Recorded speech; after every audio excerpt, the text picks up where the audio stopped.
Bonjour. Aujourd'hui, penchons-nous sur le calcium. Vous savez, ce minéral qui se fixe sur l'os pour lui donner toute sa solidité. Et oui, car vous ne vous en doutez peut-être pas, mais les os sont faits de protéines et de calcium. Et c'est le calcium qui, en se fixant sous la forme de cristaux sur ces protéines, va donner à l'os sa structure dense et solide. Vous devinez donc tout l'enjeu d'avoir beaucoup de calcium dans les os.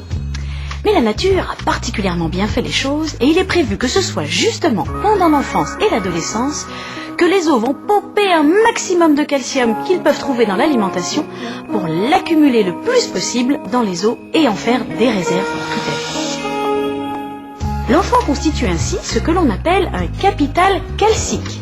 Et ce capital, il va le constituer, d'ailleurs à partir de pas grand-chose, seulement 30 grammes de calcium dans les os à la naissance, pour arriver en 20 ans à combien? À 1 kilo.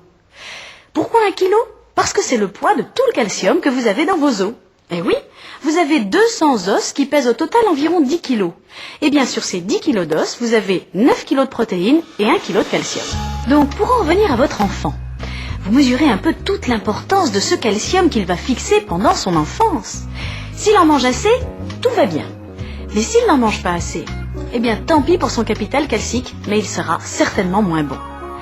Donc ses os peuvent être plus fragiles. Et pour sa vie d'adulte, eh bien ce sera tout à fait dommage. Car ce travail de fixation du calcium de l'os pendant l'enfance, eh bien il ne le fera plus à l'âge adulte, et encore moins quand il sera plus âgé, car à ce moment-là, au contraire, il en perdra du calcium. Donc à 20 ans, si l'adolescent a une enfance pauvre en calcium, eh bien c'est irréversible. Il ne pourra plus rattraper son retard. Donc du calcium et encore du calcium. Et vous le savez bien, ce sera essentiellement grâce aux produits laitiers. D'accord, mais lesquels et en quelle quantité? Peut-être pensez-vous qu'il suffit de donner un morceau de fromage par jour? Eh bien non, ça ne suffit pas. Alors tout d'abord, première règle d'or, un enfant doit manger 2 à 3 produits laitiers par jour. Du lait, des yaourts et du fromage. En somme, eh bien il faut saisir l'occasion de chaque repas pour en donner. Deuxième règle, l'écrémage n'a rien à voir avec la teneur en calcium d'un aliment. Autrement dit, un lait demi-écrémé a autant de calcium qu'un lait entier, et c'est pareil pour tous les laitages.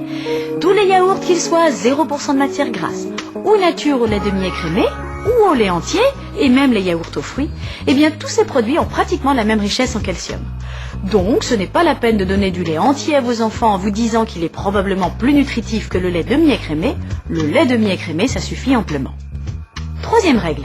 En général, plus un fromage est compact et dense, plus il est riche en calcium. C'est pour ça que le gruyère, d'ailleurs tout comme l'emmental, le comté et le beaufort, est presque 10 fois plus riche en calcium que le fromage de chèvre frais ou que la plupart des fromages fondus pour les enfants. D'accord, le gruyère c'est aussi relativement gras. Alors c'est pourquoi une part de fromage par jour, ça suffit. Donc en résumé, qu'allez-vous proposer à votre enfant pour qu'il ait suffisamment de calcium? Prenons un premier exemple. Un bol de lait chocolaté le matin, un yaourt au dessert à midi, une part de fromage au goûter ou le soir au dessert. Exemple numéro 2, un yaourt le matin, du fromage à midi au dessert ou en gratin sur un plat de légumes par exemple, et puis du fromage blanc le soir. Exemple numéro 3, du lait avec les céréales le matin, un yaourt à midi, du fromage le soir. Et voilà, le tour est joué. J'aime bien le lait parce que c'est liquide et ça peut être chaud et froid. Si, par contre j'adore le fromage, ça, je peux pas m'en passer. Il y a beaucoup de fromages que j'aime pas. Moi, les yaourts, j'aime pas ça parce que ça m'écœure. C'est dommage, parce que dans un pot de yaourt, il y a 200 mg de calcium. Or, votre enfant, il lui en faut à peu près 800 à 900 mg de calcium par jour. Donc, en mangeant 2 yaourts par jour, il aurait déjà couvert la moitié de ses besoins en calcium de la journée. Vous êtes sûr que vous avez vraiment tout essayé? Un peu de confiture dans le yaourt, ou les yaourts aux fruits? Bon, écoutez, les goûts, ça ne se discute pas, donc on va faire avec. Alors, vous allez lui proposer du lait le matin et du lait au goûter. Et puis surtout, donnez-lui un morceau de fromage au dessert. Moi, comme fromage, j'aime que le fromage à crème. Bon, eh bien ça fait plaisir de voir un enfant se régaler. Mais il faut quand même varier avec d'autres fromages plus riches en calcium. Alors faites des plats au gratin, mettez du râpé sur les pâtes, mettez du fromage dans la soupe. En fait, il suffit d'y penser. Moi, j'aime pas les laits et les yaourts. Aïe, aïe, aïe, aïe, aïe, alors là, ça se complique. Très peu de produits laitiers. Bon, mais il y a une solution, les eaux calciques. Eh oui, elles peuvent contenir jusqu'à 500 mg de calcium par litre.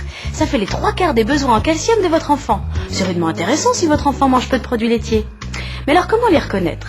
Eh bien, il suffit de regarder sur l'étiquette.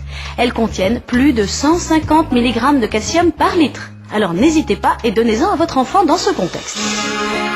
Donc, pour ce résumé, 3 produits laitiers par jour avec au choix du lait, des yaourts et du fromage.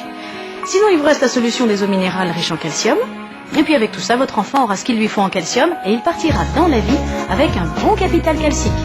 Merci les parents. À bientôt.